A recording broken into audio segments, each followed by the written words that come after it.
Hello everyone, this is Goosebumps Godzilla, and today I'm going to try to figure out the true identity of Curly the Skeleton. But before I continue, I just want to maybe introduce you to Curly the Skeleton, unless you've never heard of him.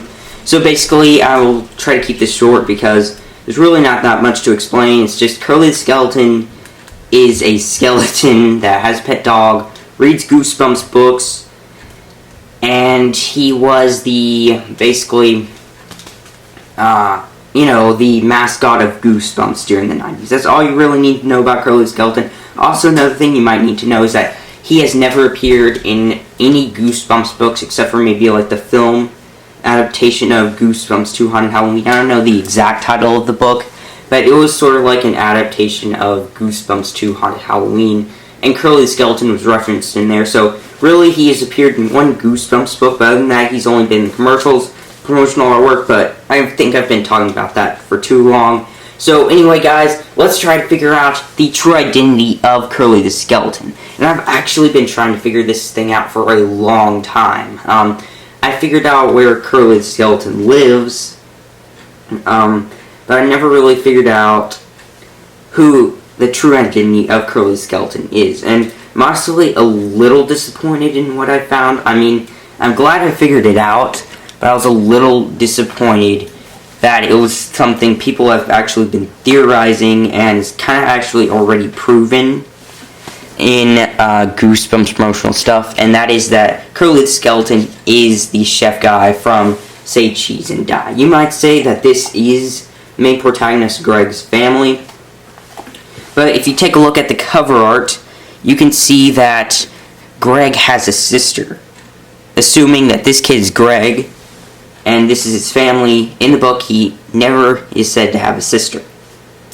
And since this is a family cookout and stuff like that, then that means that this is a completely different family. So I think that this is Curly the Skeleton's family and the chef is Curly the Skeleton. So you might be wondering what makes me so sure that this is Curly the Skeleton. Well, lately I was actually rereading Chicken, and I'll pull it up in a second. Right here. In the promotional artwork and stuff like that. Oh, you guys can't get a good look at that. I'm sorry, this is going to take a little while. I should have just got a picture of a Goosebumps wiki or something, but here we are. See this right here. See that? Only $8.95 plus $2 shipping and handling. Such a great deal. Anyway, so, you can see this Curly the Skeleton picture, and it has, the chef hat guy from Say Cheese and Die, and under it says Curly. This is the ultimate proof that Curly the Skeleton is the chef guy from Say Cheese and Die. But actually on Goosebumps Wiki, you can find that in the trivia section to Curly the Skeleton's page. It has a thing that sort of disproves the fact that that is actually Curly the Skeleton. It even says so that this promotional artwork with, Curly the Skeleton on there was a mistake or something like that. And even according to Tim Jacobus, the first appearance of Curly the Skeleton is in Tales to Give You Goosebumps. So, that kind of disproves it. The illustrator himself says that Curly the Skeleton first appeared in the Tales to Give You Goosebumps thing. But I've kind of got two different theories that could explain this and possibly conclude that this is the chef guy from Say Cheese and Die. The cover artwork. And so the first thing is that this is a different Curly the Skeleton than the one that we see in the promotional artwork, and the chef one is the one that we see in the promotional artwork. So, I'll talk about that one first. So, first bit of evidence to prove this is that this Curly the Skeleton looks a whole lot different from the other Curly the Skeletons that we see, and mainly like one. But, take a look at this. He has long hair, he's a ghost instead of really a skeleton, and he seems to be haunting a house. And most of the ghosts in Goosebumps cannot leave the area that they haunt. Some of them can, but it's very rarely does that happen. You know, so you see that Curly Skeleton, this one's kind of different.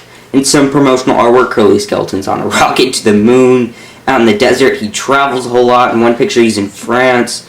And if he is a ghost, then that's a very rare occurrence for a ghost to, you know, do that. So that's a little strange. And also, he has long hair. And since the Curly Skeleton in the Tales Give You Goosebumps artwork, just in case, you know, you kind of got confused, you know, he has long hair. But if he's a ghost, then I don't see how he could cut it or fix it in any way. You know, because how could you fix that? How can you cut your hair? You know, so maybe this would take place after maybe Curly the Skeleton's short hair, and then later on he gets longer hair. But that's just kind of weird. And like, I don't think ghosts' heads change and like grow hair and stuff like that, mainly because of the headless ghost. Andrew Craw is just sort of like Curly Skeleton if he can travel across the world. Because Andrew Craw can move from Hill House to different places due to him appearing in Goosebumps the board game, Terror in the Graveyard. So, he lost his head as well in the Headless Ghost. And his head never changed. It never rotted. Nothing changed to it. So, how come, you know, this takes place after Curly Skeleton, you know, could grow hair? Curly Skeleton could not grow hair.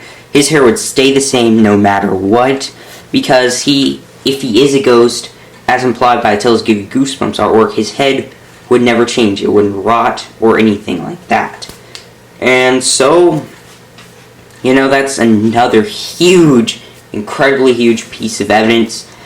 And so, you know, that kind of is my thing on how he's not, because he haunts a house. Most ghosts like that cannot leave the house, but saying he can leave the house, the hair thing wouldn't be, you know, would be kind of weird. And also there's the fact that he seems to like be able to go through stuff, and the Curly Skeleton that we see in all the other promotional artwork and stuff like that, you know, is more of a solid being. And so my thing is that the Tim Jacobus is talking about one Curly the Skeleton, and the other one, which is the chef one, is a completely different one, if you know what I mean.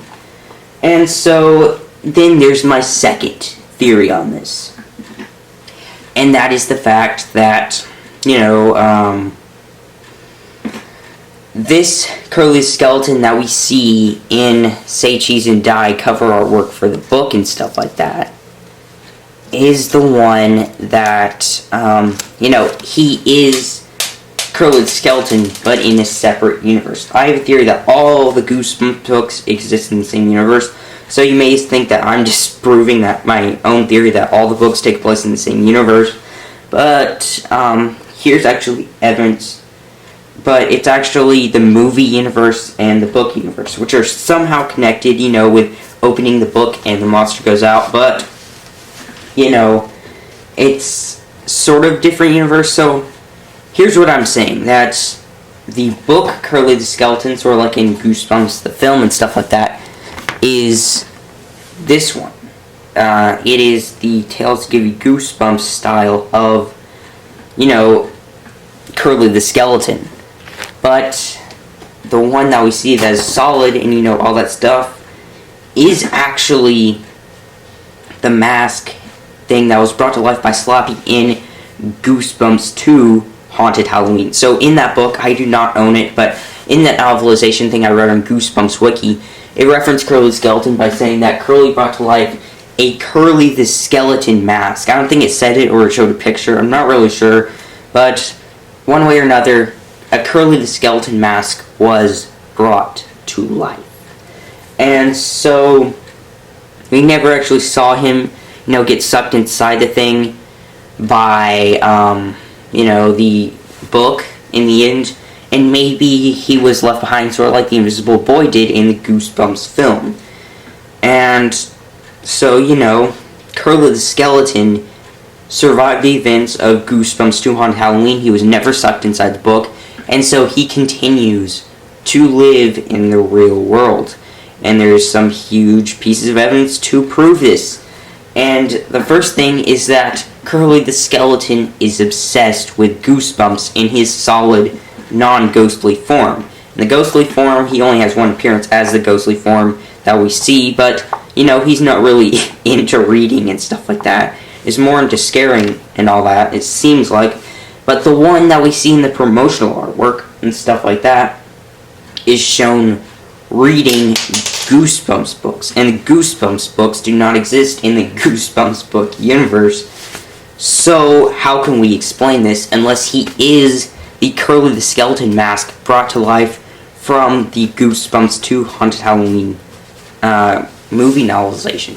So he was brought to life from Slappy in Goosebumps 2 Haunted Halloween, but he was not sucked inside the book, and so he reads Goosebumps books all the time. It makes sense. It explains how he's reading Goosebumps books as a whole, and why other things, it seems like, in the Goosebumps universe are fans of Goosebumps too, like the frogs, you know, and more and more and more Tales Give You Goosebumps artwork where the frogs, you know, have the Goosebumps hats. It makes more sense than if, you know, Curly the Skeleton was inside a Goosebumps book reading Goosebumps books, and the skeleton frogs and all that stuff were also fans of Goosebumps. It makes more sense if it took place in the movie universe. But anyway, guys, comment down below what you guys think about this theory. Do you think that Curly the Skeleton is,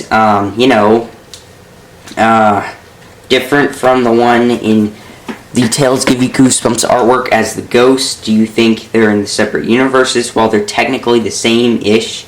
And do you think that the chef guy in Say Cheese and Die is Curly the Skeleton?